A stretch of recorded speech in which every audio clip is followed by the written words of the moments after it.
Hola y bienvenidas y bienvenidos. Hoy nos vamos a meter en las entrañas de un problema gigantesco, casi invisible para el mundo financiero, el riesgo de longevidad. Que suena a buena noticia, ¿verdad? Suena genial, claro, la gente vive más, pero para un fondo de pensiones o una aseguradora, cada año extra es una factura imprevista que, bueno, puede desestabilizar todo el sistema. Exacto. Es un desafío de billones de euros. Y para analizarlo, tenemos un artículo académico que propone una solución que, la verdad, parece sacada de la ciencia ficción de hace unos años.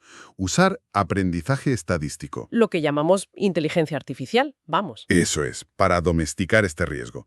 Y la herramienta clave que proponen son los emuladores estadísticos. Y esa es nuestra misión hoy. La pregunta que queremos responder es si estos emuladores son de verdad una revolución, una de esas herramientas que marcan un antes y un después en una industria. O si, por el contrario, son un juguete académico fascinante, pero demasiado frágil, demasiado complejo para el mundo real. Así que vamos a plantearlo como un debate. Me gusta. Por un lado, exploraremos el potencial que promete esta tecnología. Y por otro, pues seré la voz escéptica, la que pone a prueba sus cimientos y se pregunta si esto de verdad se puede usar en la práctica. Me parece perfecto. Pues empecemos por el principio, por el dolor de cabeza original, porque es tan endemoniadamente difícil calcular este riesgo. Vamos a desglosar el problema, porque es la clave de todo. El artículo lo describe como un abismo cada vez mayor entre la teoría y la práctica. Por un lado, en el mundo académico, los modelos que predicen cómo vamos a morir son cada vez más, más espectaculares, más precisos. Pero toda esa sofisticación tiene un coste, y es un coste en tiempo de computación. Para valorar un producto financiero, que depende de esos modelos, la técnica estándar se llama simulaciones anidadas de Monte Carlo. El nombre ya asusta. Ya, suena a tener que hacer los deberes dos veces. O peor. Peor. Imagina que para saber el precio de una póliza tienes que simular, digamos, 10.000 futuros económicos distintos. ¿Vale? Y dentro de cada uno de esos 10.000 futuros, tienes que lanzar otras 10.000 simulaciones de mortalidad para ver qué pasa. Es una explosión computacional. El artículo dice que un solo cálculo puede tardar días. Días. Y eso en el mundo real es inaceptable. He hablado con actuarios que me han dicho que se pasan el 90% del tiempo esperando a que los ordenadores terminen de calcular. Y solo el 10% analizando. Exacto. Una herramienta que tarda días en dar una respuesta no es una herramienta, es un adorno. Totalmente. Y por eso la industria, la gente de la trinchera, no usa estos modelos tan complejos.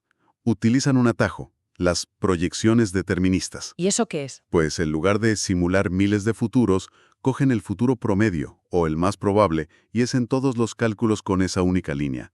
Es infinitamente más rápido. Pero me imagino que ese atajo tiene un peaje. Tiene el peaje más grande de la estadística. El dilema entre sesgo y varianza.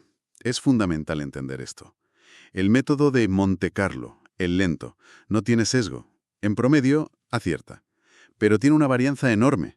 Cada vez que lo ejecutas te da un resultado ligeramente distinto. Es inestable. Como un tirador muy bueno pero que tiene mal pulso.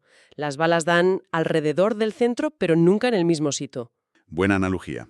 Y la proyección determinista es lo contrario.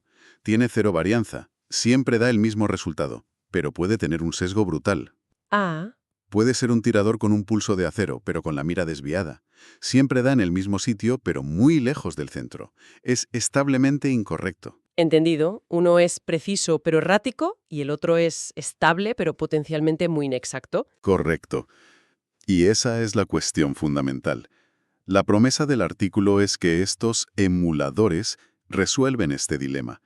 La pregunta que debemos hacernos es si de verdad lo consiguen, o si simplemente están añadiendo una tercera vía, una nueva capa de complejidad que tiene sus propios problemas ocultos. Aquí es donde la propuesta se vuelve realmente ingeniosa. El emulador ataca el problema de raíz. La idea es, en el fondo, simple y potente. En lugar de hacer ese cálculo brutal de millones de simulaciones cada vez, Lo haces una sola vez. lo haces una sola vez con un número limitado de puntos para entrenar a un modelo estadístico. Y ese modelo entrenado es el emulador. Exacto. El emulador aprende la relación entre las causas, los parámetros de mortalidad y el efecto, que es el precio del producto. Una vez entrenado, el artículo usa una metáfora que me encanta, se convierte en una app de valoración. Ajá. Le metes los datos y te da la respuesta al instante. El ahorro es gigantesco.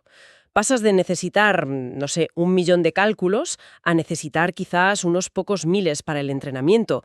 Y luego las respuestas son inmediatas. La idea es atractiva, no lo niego. Eficiencia, rapidez. ¿Quién no querría eso? Pero aquí es donde mi escepticismo se activa. A ver. Empiezo a leer el artículo y me aparecen palabras como kriging, splines de placa delgada, procesos gaussianos.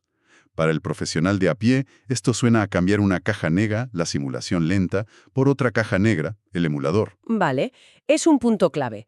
Sin meternos en la matemática, ¿qué es exactamente algo como el kriging? ¿Cuál es la idea que hay detrás? A ver, imagina que tienes un mapa con unos pocos puntos donde conoces la altitud exacta de una montaña. ¿De acuerdo? Kriging es un método estadístico muy inteligente para adivinar la altitud en todos los puntos intermedios donde no tienes datos. Y lo más importante, no solo te da una estimación, sino que también te dice cuál es su grado de confianza en esa estimación. Ah, Te dice, aquí creo que la altitud es de 1000 metros y estoy un 99% seguro. Pero allí lejos, mi estimación es 1200, pero solo estoy un 60% seguro. Es un interpolador sofisticado que conoce sus propias limitaciones. entendido. Es como dibujar el resto de la montaña basándose en unos pocos puntos, pero dibujando con más o menos fuerza según la confianza que tengas. Exactamente. Pero eso me lleva a mi duda principal. La calidad de ese dibujo depende por completo de dónde hayas puesto esos puntos de entrenamiento iniciales. Claro. Si solo mides la altitud en el valle, tu emulador pensará que todo el mapa es plano. Es el principio básico de la inteligencia artificial. Basura entra, basura sale. Si los datos de entrenamiento son malos, el emulador será un desastre. Y supongo que elegir esos puntos de entrenamiento no es nada fácil. El propio artículo lo admite. Dice que se necesita un diseño experimental muy cuidadoso. Y esa es otra decisión compleja para el usuario. Pongo los puntos de entrenamiento distribuidos uniformemente. Me centro en los escenarios más probables, o en los más extremos y peligrosos. No es una solución plug and play tan sencilla como parece al principio. Exige un nivel de conocimiento estadístico muy alto al usuario final. Bueno, para demostrar que esto funciona más allá de la teoría, el artículo lo somete a una prueba de fuego. 3 casos de estudio con dificultad creciente. Es el momento de ver si esta caja negra, el emulador, realmente cumple lo que promete. Empecemos con el primero. Adelante. El primer escenario es bastante estándar. Usan un modelo de mortalidad muy conocido, el modelo Lee-Carter, y le añaden la posibilidad de shocks repentinos. Piensan una pandemia que dispara la mortalidad durante un año. Vale. Intuitivamente, yo esperaría que un modelo con saltos bruscos fuera muy difícil de emular. Sorprende que funcionara tan bien. ¿O hay algo que lo hace más fácil de lo que parece? El resultado, a primera vista, es un éxito rotundo. El emulador es rapidísimo y clava los precios. Pero, como bien preguntas, hay que mirar bajo el capó. Y el propio artículo nos da la pista en su figura 1. Resulta que, a pesar de los shocks, la relación entre el factor de mortalidad y el precio final era casi una línea recta perfecta. Ah, o sea, una relación muy simple. Tan simple que una aproximación de servilleta, una fórmula analítica básica, también funcionaba de maravilla. Y aquí lanzo mi crítica. Si para un problema sencillo, una herramienta sencilla funciona perfectamente, ¿para qué vamos a usar un emulador de Kriging? Es como usar un superordenador para calcular la lista de la compra. Entiendo. Entonces, el primer gran aprendizaje es: no traigas un lanzacohetes a una pelea de cuchillos.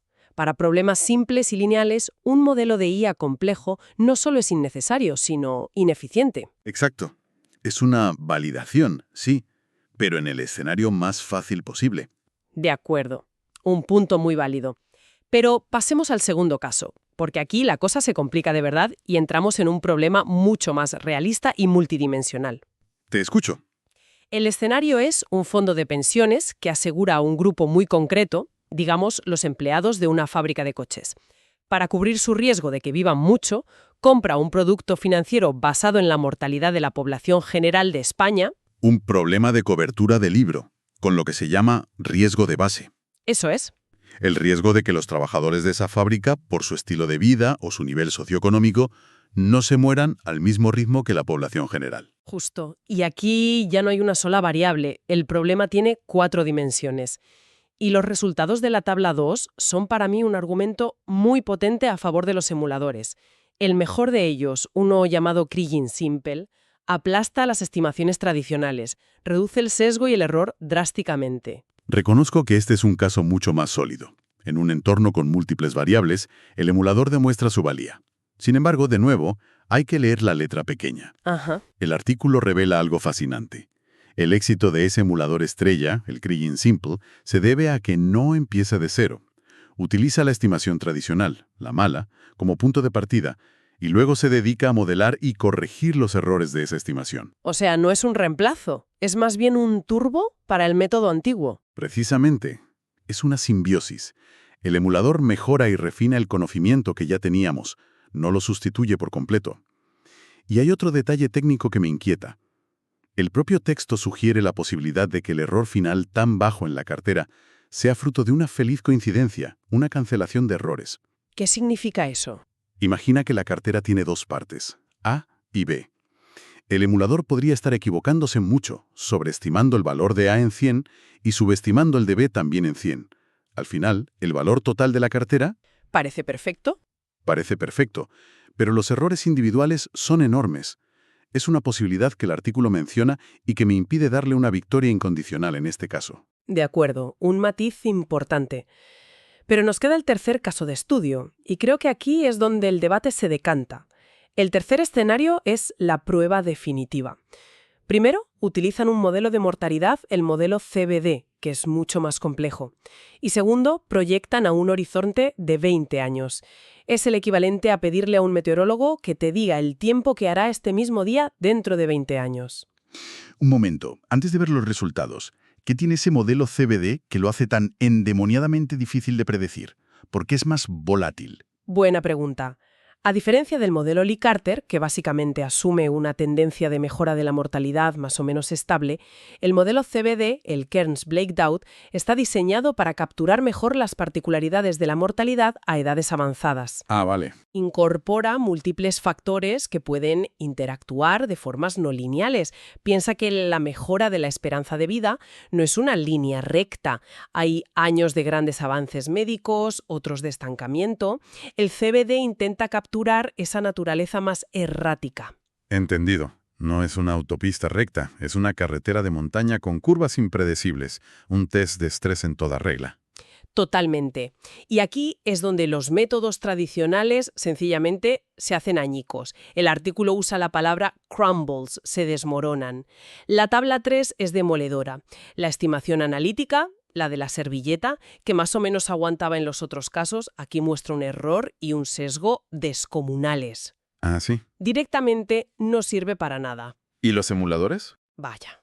O sea que el método de toda la vida no es que sea un poco impreciso, es que da un resultado que es basura. Y en ese contexto, los emuladores se mantienen increíblemente robustos. Incluso con un set de entrenamiento pequeño, capturan la complejidad del modelo y dan estimaciones precisas. Eso sí que es un argumento de peso. Tengo que admitirlo, esta es la evidencia más convincente. Aquí no hay matices que valgan, el resultado es incontestable. Ya era hora. La gran fortaleza de estos modelos no paramétricos como los emuladores es su flexibilidad. No asumen de antemano cómo tiene que ser la relación entre las variables. Simplemente aprenden de los datos que ven. Exacto. Y cuando la realidad es una carretera de montaña llena de curvas, como en este caso a 20 años, las suposiciones de los modelos simples se convierten en su sentencia de muerte. No pueden competir. En un escenario tan complejo, la sofisticación del emulador está plenamente justificada. Cierra el debate sobre su utilidad.